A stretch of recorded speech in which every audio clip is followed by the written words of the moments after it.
नेहा नाम की लड़की दोस्तों आज ऑनलाइन खाना ऑर्डर करती है। अब उसके खाने को एक डिलीवरी बॉय उसे देने के लिए आता है और डोरबेल बजाता है तो नेहा दरवाजा खोलती है और डिलीवरी बॉय मैडम को खाना दे देते हैं। मैडम खाना लेने के बाद जैसे ही वो लड़की दरवाजा लगाती है तो वो डिलीवरी बॉय कहता है कि मैडम अगर आपको बुरा ना लगे तो आप मुझे एक गिलास पानी पिला सकती हो, मेरा जी सा घबरा रहा है। अब यहाँ पर दोस्तों नेहा मुंह चढ़ाकर अंदर पानी लेने के लिए जाती है और वो गिलास में पानी लाती है, लेकिन बड़े ही एहसान से लाती है और डिलीवरी बॉय के हाथों में झटक कर वो पानी रखती है और कहती है कि तुम वहां से प्यासे ही आ गए। तो यहाँ पर डिलीवरी बॉय कहता है कि मैडम क्या आप पक्का ये सब कुछ करने ही वाली हो? तो यहाँ पर नेहा कहती है कि हाँ, अब तो मैंने अपना मन बना लिया है, मैं तो अब इस चीज को अंजाम दूंगी। दोस्तों आखिरकार एक डिलीवरी बॉय ने ऐसा सवाल उस लड़की से क्यों किया और वो लड़की इतने गुस्से में क्यों थी और क्यों एक डिलीवरी बॉय को इतनी प्यास लगी जो उसने एक अनजान लड़की से पानी मांगा? ये कहानी क्या थी और इस कहानी में क्या होने वाला है वो सब कुछ हम आप लोगों को आगे बताएंगे और ये कहानी आप लोगों को बहुत ही प्रेरणा देकर जाएगी।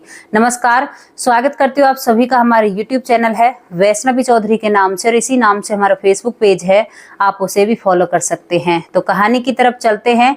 कहानी में पहला किरदार दोस्तों नेहा नाम की लड़की होती है, जिस लड़की के पिता गांव के प्रधान हैं और कई सालों से वो प्रधान है, उनके सामने कोई भी खड़ा नहीं होता।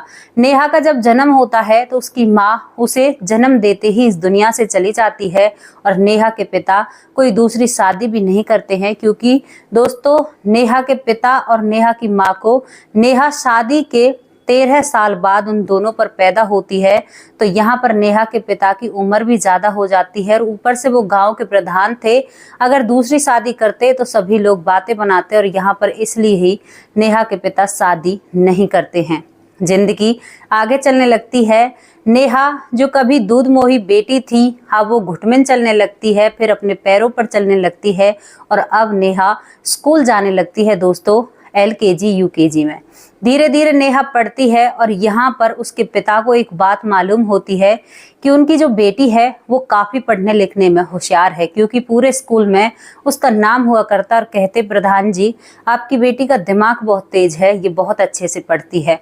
दोस्तों धीरे धीरे नेहा हर सीढ़ी को चढ़ती चली जाती है और नेहा अब 12वीं क्लास में आ जाती है। जैसे ही नेहा 12वीं क्लास में आती है तो वो पूरे जिले में फर्स्ट आती है और दोस्तों यहाँ पर नेहा का बहुत अच्छे से स्वागत किया जाता है। नेहा के पिता मन ही मन में बड़े खुश होते हैं कि मेरी बेटी बहुत होशियार है और अब तो इसने मेरा और भी ज्यादा नाम रोशन कर दिया दोस्तों, क्योंकि पहले से मैं ही तो प्रधान था लेकिन अब मेरी बेटी का भी नाम हो गया है। और यहाँ पर नेहा के पिता बड़े ही खुश होते हैं। अब दोस्तों नेहा की जब 12वीं हो जाती है, 12वीं के बाद नेहा के पिता सोचते और कहते हैं कि बेटी अब तुम्हें शहर में जाकर पढ़ना होगा और तुम्हारी जो बुद्धि है ना इसका सही जगह इस्तेमाल नहीं हुआ तो फिर क्या फायदा इतनी पढ़ाई करने का। और यहाँ पर नेहा का पिता नेहा को शहर पढ़ने के लिए भेज देता है। दोस्तों नेहा वहाँ पर कॉलेज में पढ़ती है और कॉलेज की पढ़ाई कंप्लीट कर लेती है और नेहा को 3 साल हो जाते हैं शहर में रहते रहते। अब नेहा को शहर का पानी चढ़ चुका था। नेहा अब शहर की भाषा बोलने लगी थी और उसे गांव अच्छा बिल्कुल भी नहीं लगता है। बेटी का जब कॉलेज कंप्लीट हो जाता है तो नेहा का पिता सोचता है कि मैं अपनी बेटी की शादी कराना चाहता हूं और वो अपनी बेटी से इस बारे में बात भी करता है तो नेहा अपने पिता से मना कर देती है। दोस्तों नेहा का कॉलेज खत्म होते ही नेहा अपने दिमाग में एक विचार बनाती है और नेहा सोचती है कि क्यों ना मैं किसी कंपनी में जॉब करूं। और उसने जो भी पढ़ाई की थी वो कंपनी की ही तरफ की जाती है और उसके बाद दोस्तों नेहा एक कंपनी में जॉब करने लगती है। वो पढ़ने लिखने में बहुत होशियार थी तो दोस्तों उसे जॉब भी बहुत अच्छी खासी अच्छी मिलती है और उसके बाद नेहा की जो तनख्वाह होती है वो करीबन 1 लाख रुपए होती है। अब 1 लाख की तनख्वाह थी, वो पैसे नेहा के सर पर चढ़कर बोलने लगते हैं।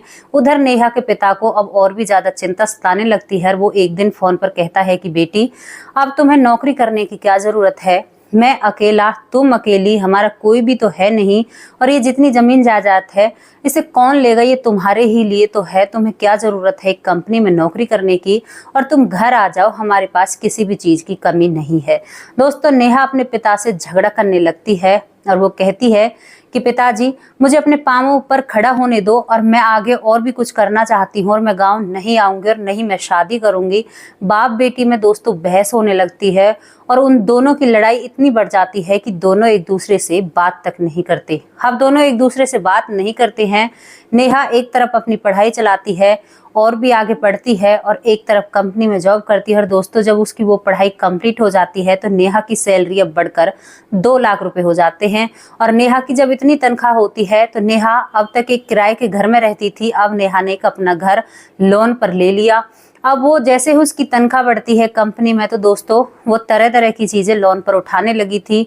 घर में फर्नीचर वगैरह, घर में जितनी भी साज सजावट की चीज, मतलब जो भी चीज ऐसी थी वो सभी लोन पर ले लिया करती और ऐसे ही अपना गुजारा करती है। उसे लगता कि मैंने तो आसमान को छू लिया है, अब किसी भी बात की कोई कमी नहीं होती है। लेकिन कहते हैं ना, भगवान को कुछ और ही मंजूर होता है। दोस्तों नेहा जिस कंपनी में नौकरी करती थी उस कंपनी को घाटा आ जाता है और नेहा को एकदम से उस कंपनी से निकाल दिया जाता है। नेहा जब उस कंपनी से निकाल दिया जाता है तो नेहा को कुछ भी दिखाई नहीं देता और वो कई जगह ट्राई करती है, लेकिन उसे उसकी मनपसंद सैलरी वाली कंपनी कोई भी नहीं मिलती है, क्योंकि जितना उसने उस कंपनी से कमाया था दोस्तों अब आगे चल के तो उसे और भी ज्यादा चाहिए, लेकिन नेहा की ये बात पूरी नहीं हो पाती है। अब इसके बाद दोस्तों उसने जो अपनी तनख्वाह के पर्पज से जो सामान लोन पर लिया था, अब बैंक वाले नेहा को परेशान करने लगते हैं। नेहा परेशान और दुखी हो जाती है। घर पर भी कई लाख का लोन था, टीवी, फर्नीचर, सब चीजों लोन से ले रखी थी। तो दोस्तों सभी में परेशानी आनी शुरू हो जाती है और बैंक की तरफ से जो ब्रोकर होते हैं, मतलब वो एक वसूली सी करने के लिए आया करते और नेहा काफी परेशान रहती है। नेहा अपने पिता के पास भी फोन नहीं कर सकती, क्योंकि पिता से उसने कह दिया था कि पिताजी मैं कुछ बनकर ही निकलूंगी और मुझे आपसे कोई भी बात नहीं करनी है। दोस्तों उसकी बुद्धि ऊपर वाले ने इतनी हर ली थी। उसके बाद नेहा अपने दोस्तों से भी मदद मांगती है, लेकिन नेहा के सभी दोस्त कह देते हैं कि नेहा अगर 2 या 4 हजार रुपए की बात होती तो हम तुम्हारी मदद करते, लेकिन यहाँ पर लाखों की बात है और हम तुम्हारी मदद नहीं कर सकते। दोस्तों नेहा की हालत इतनी खराब हो जाती है कि वो घर से बाहर तक नहीं निकलती और वो डिप्रेशन में आ जाती है। जब वो डिप्रेशन में आती है तो दिमाग में तरह तरह की बातें सोचने लगती है और कभी रोती तो कभी हंसने लगती और यहाँ पर वो अपना मन बनाती है कि चलो मेरी जिंदगी में इतना ही जीना लिखा था, अब मैं इस दुनिया में जीवित नहीं रहूंगी। और दोस्तों नेहा अपने आप को खत्म करने की एक प्लान बनाती है और सोचती है कि अब तो यही सही रहेगा कि मैं इस दुनिया से चली जाऊंगी, ना ही तो कोई पैसा मांगेगा और ना ही कोई और भी दिक्कत होगी और ना ही मेरे पिताजी को परेशानी होगी। अब दोस्तों यहाँ पर नेहा सोच ही रही थी, तभी नेहा अपने लिए एक फांसी का फंदा तैयार कर लेती है। लेकिन नेहा सोचती है कि अरे भाई जब भी मरना है मुझे तो पहले मैं क्यों नहीं अपना पेट भरकर मरूं। तो नेहा किचन में जब जाती है तो वहां पर नेहा को खाने की कोई भी चीज नहीं मिलती है। तो नेहा सारे बर्तन भांडे देखकर कहती है कि ऊपर वाले को यही मंजूर होगा। नेहा अब अपने लिए खाना ऑनलाइन ऑर्डर करती है। नेहा का खाना आ जाता है। जैसे ही नेहा का खाना आ रहा था तो नेहा अपने बचपन के बारे में सोचती है, अपने पिता के बारे में सोचती है और दोस्तों वो रोने लगती है और कभी हंसने लगती है और वो काफी चिंता में दिखाई पड़ती है। अब जो डिलीवरी बॉय उसके दरवाजे पर आया है वो दरवाजा खटखटाता है और जैसे ही नेहा को खाना दे रहा है तो उसने उस फांसी के फंदे को देख लिया था।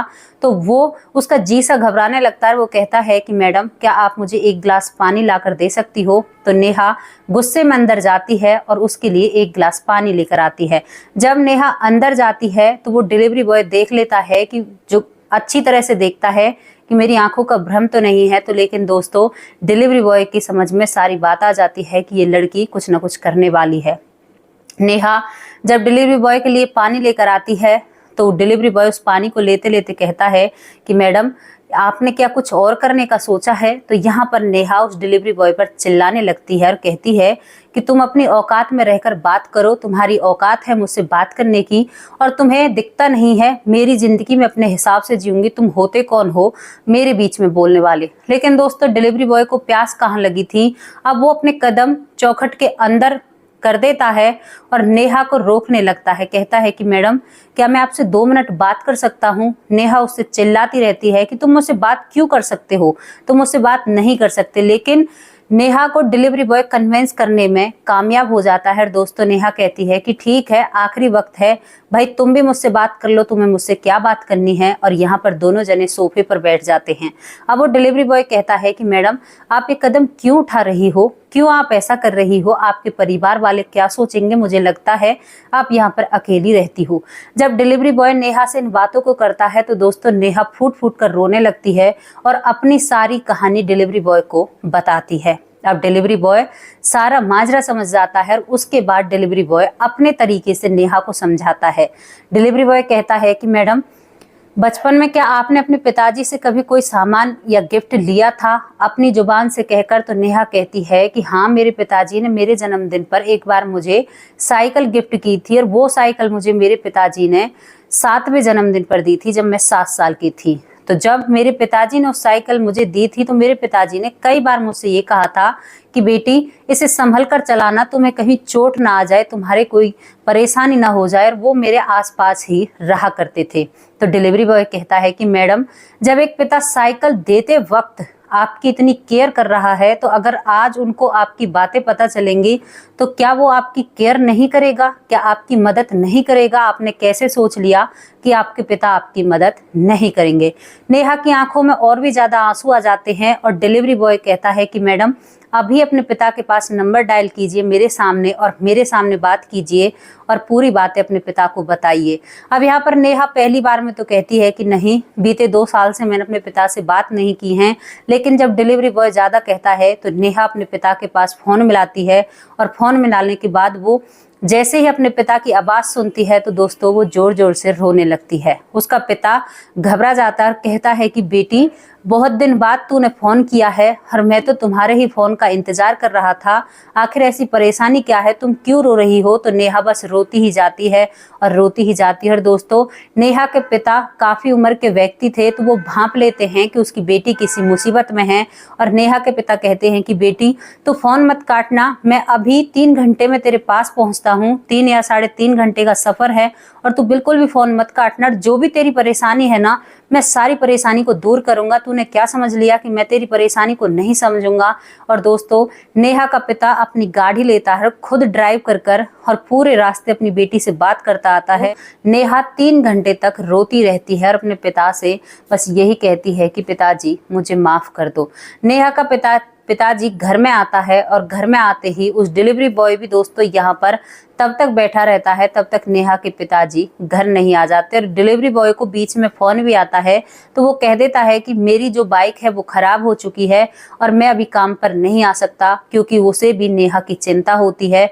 और यहाँ पर नेहा का पिताजी घर में आते ही अपनी बेटी को गले से लगा लेता है। जब बेटी को गले से लगाता है तो बेटी और भी जोर जोर से रोने लगती है और कहती है कि पिताजी मुझे माफ़ कर दो, मैं इस चकाचौंध में समझ ही नहीं पाई कि मेरा कौन अच्छा चाहता है और कौन बुरा चाहता है। यहाँ पर नेहा का पिता अपनी बेटी के आंसू पोंछता है और कहता है कि बेटी शांति से बैठो। अपनी बेटी को पानी पिलाता है और 1 गिलास पानी खुद पीता है, क्योंकि वो बहुत ज़्यादा चिंता में अपने गांव से भागा था दोस्तों शहर की तरफ। अब अपनी बेटी से पूछता है कि बेटी अब मुझे शांति से बताओ, तुम्हें हुआ क्या है और क्या परेशानी है और तुम इतनी क्यों रो रही हो।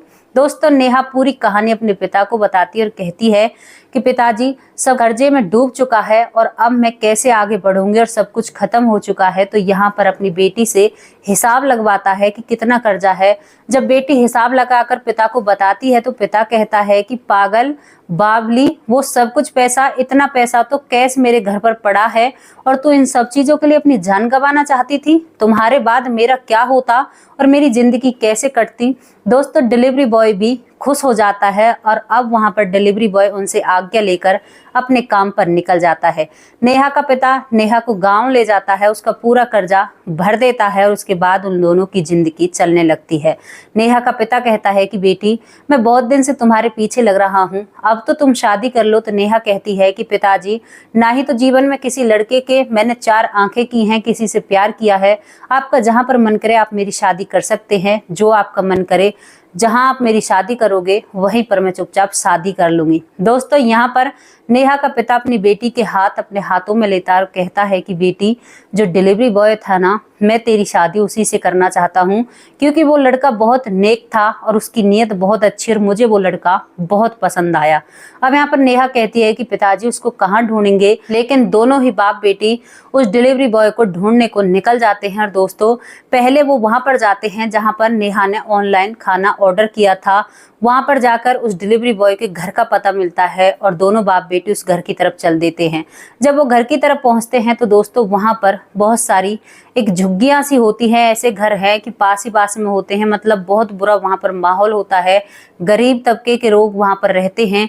और नेहा के पिता अपनी गाड़ी को थोड़ी दूर ही पार्क कर देते हैं और उसके बाद दोनों बाप बेटी यहाँ पर उस डिलीवरी बॉय के घर पहुंच जाते हैं। अब जैसे ही वहां पर देखते हैं तो दोस्तों, जो डिलीवरी बॉय है उसकी माँ काफी बीमार पड़ी है और वो खांस रही है। उसके सिरहाने बहुत सारी दवाइयाँ रखी रहती हैं और नेहा के पिता वहां पर जाकर बैठ जाते, उससे कहते हैं कि बहन जी, आपके बेटा कहाँ पर हैं? तो वो कहती है कि मेरा बेटा तो काम पर गया है। और यहाँ पर नेहा के पिता कहते हैं कि आप ऐसी क्यों हो? तो यहाँ पर डिलीवरी बॉय की माँ कहती है कि अरे साहब, मैं तो बहुत अच्छी थी और हम बहुत अच्छे घर में रहते थे, लेकिन जब से मैं बीमार पड़ी हूँ हमारे घर की हालत खराब हो चुकी है और हमें यहाँ पर हमारी मजबूरी हो चुकी है, हमें यहाँ पर रहना। लेकिन क्या कर सकते हैं, मैं अपने बेटे से कई बार कहती हूँ कि बेटा, तेरी जिंदगी बहुत बड़ी है, मैं तो आज हूँ कल नहीं हूँ, तू मेरे ऊपर इतना पैसा क्यों खर्च करता है? तो एक काम कर, अपने लिए कुछ पैसा जोड़ ले। लेकिन मेरा बेटा नहीं मानता है और मेरे इलाज का पूरा ध्यान रखता है। अब यहाँ पर नेहा के पिता कहते हैं कि बहन जी, मुझे अपनी बेटी की शादी तुम्हारे बेटे से करानी है और वो कहाँ पर है, आप उसे बुला सकती हैं? तो यहाँ पर डिलीवरी बॉय की माँ कहती है कि अरे बाबूजी, क्यों मजाक कर रहे हो? हम जैसे लोगों से आपकी नहीं बनेगी और आप कैसे अपनी बेटी का हाथ बेटे के हाथों में दे सकते हो?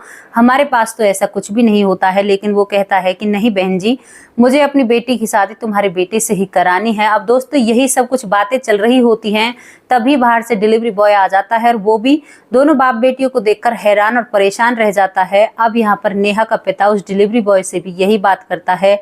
तो वो पहली बार में तो वो भी कहता है कि क्यों मजाक कर रहे हो, लेकिन जब जबरदस्ती करते हैं तो उसकी भी समझ में आ जाता है। और दोस्तों, यहाँ पर दोनों माँ बेटी नेहा के घर चले जाते हैं और वहां पर नेहा और उस डिलीवरी बॉय की धूमधाम से शादी हो जाती है और ये सभी इकट्ठा रहने लगते हैं।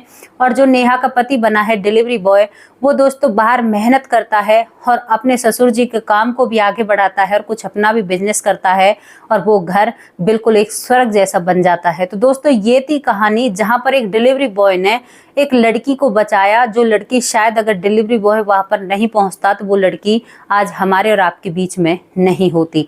अब इस कहानी में आपको सीख क्या मिली है? सीख यही है दोस्तों कि कभी भी ना हर बच्चे को अपने माँ बाप की बातें माननी चाहिए।